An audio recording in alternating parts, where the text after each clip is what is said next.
This morning on BRN Retirement, is Social Security going bankrupt? This is part 2 of our conversation, and we're going to welcome back to the program Andrew Larson of the Retirement Learning Center. Andy, so great to see you again. Thanks for joining us again this morning. Thank you very much. Appreciate, again, the chance to be back with you.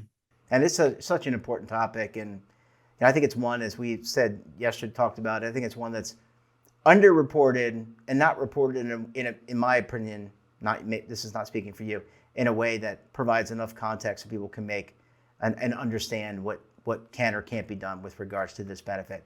All right, Andy, we talked about the baseline for and the history of Social Security. By all accounts, and I've been reading information on the Social Security Trust Fund, it's expected that benefits will need to be reduced, and that's a key term here, by 2034 or 2035 based on the current parameters. I want to get your reaction to that. Well, my reaction to that is that this is something that, again, most people don't realize. Social Security was very cleverly constructed from a legislative perspective, and it's got autocorrect features, to use that term. In other words, under the current Social Security law, if income is insufficient to meet benefit payments will automatically across the board be reduced to keep the program solvent. Hence, circa 2035, present course and speed, if nothing is done, benefits will probably be reduced by approximately 20% automatically. So the key word is there, if nothing is going to be done. And we're going to talk about some ways to reform Social Security. First, let me ask you about privatization. This is something I remember back in 2004, after President Bush won re-election. He was going to use his political, I can't do my George W. Bush imitation, but he was going to use political capital. Do you remember they floated the idea of privatizing Social Security? What happened there? Again, we're not a political show, but I think it's meaningful context.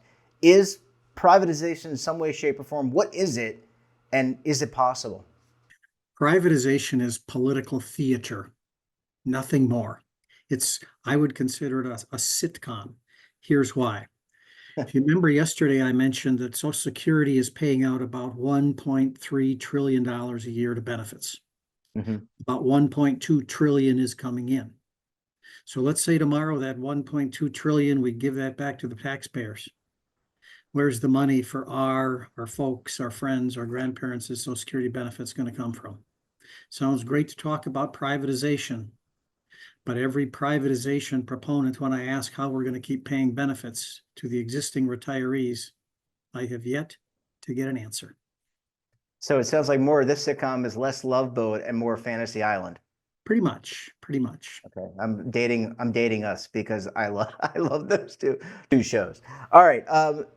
Let's talk about. You talked about potentially reducing, like if nothing is done, benefit reduced by 20%. What can we do to improve? I mean, we could. I guess, Andy, could we increase the birth rate? I mean, not you and I, but I mean, could we have more babies, and therefore we'd have more people paying into Social Security? Well, you touched on the key point. Had us baby boomers done a better job reproducing, we wouldn't have had this problem. So it is kind of on our shoulders. The solutions really aren't that draconian. The solutions are pretty straightforward. For example, if Congress were to increase the Social Security payroll tax by, let's say, 1% on the employer and the employee, it would cover most of the shortfall. If you would limit, for example, COLA increases, limit COLA increases perhaps to higher earning recipients, it would help with it. If you were to phase in potentially a higher retirement age, it would help.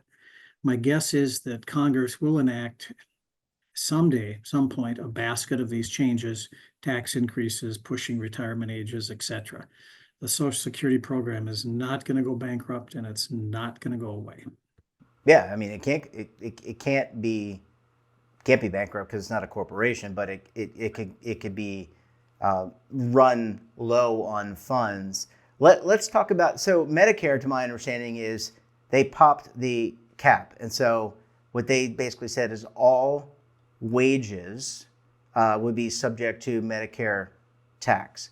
And I guess that's one way you talk about taxation. So you can increase, not me, you and I, but the Congress in its infinite wisdom could pass a law to further tax at a higher rate Social Security, or do it for certain groups of people, correct? Absolutely. Congress could eliminate what's called the taxable wage base, and individuals would then also security tax on all compensation, even above the wage base. They could mandate higher Social Security tax rates for individuals based on income, means testing the tax, just like the income tax is done. But again, this isn't rocket science. It's just politics. Actuarially, a few relatively minor changes now can put the system on stable course well into the future. The closer we get to that 2035 date, the more pain is going to be to fix this thing. So, Andy, we've got a new Congress starting January 3rd, I believe. We've got a new president starting on January 20th. What's the likelihood? And there's a lot of agenda items, right? I mean, we're not going to tick through them all, but where does this sit in the prioritization, I would say? It seems to me it's a big deal, but Congress has been kicking this can down the road for a long time. So could this come up in this next Congress and with this new president? Could it come up in the next Congress with the new president?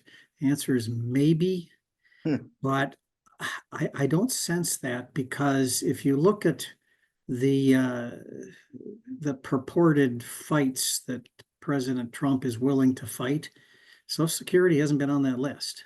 So my guess is he's got other policy agenda items he wants to focus on beyond Social Security.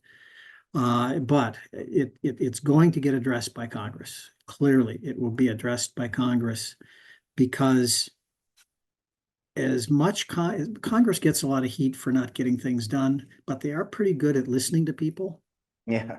And when enough people start agitating for Social Security reform, Congress is going to act. And plus, they're up every 2 years, so they kind of have to listen to what they basically conduct policy for like 6 months, and then the rest of the time they run. Sounds like a pretty good job, actually. Andy, in all seriousness, let's end on what the retirement industry can do. We talked about Social Security being a baseline. Look, the retirement industry is not going to go out and become members of Congress. I guess they could. But are there things the retirement industry can do to help set up Americans for retirement success? I'm glad you asked that, because I think we have a special role in this. We can address Social Security without the hyperbole and the theater that occurs in the political circles. We can help point out the importance of Social Security. We can help point out that this notion of bankruptcy is ridiculous. Help point out here's what's going to occur if modifications aren't made. So ignoring the hype, ignoring the hyperbole, calm, clear, here's positive things you can be doing as a taxpayer now to help advocate for strengthening and maintaining Social Security. And that is well suited for our role in terms of in this industry.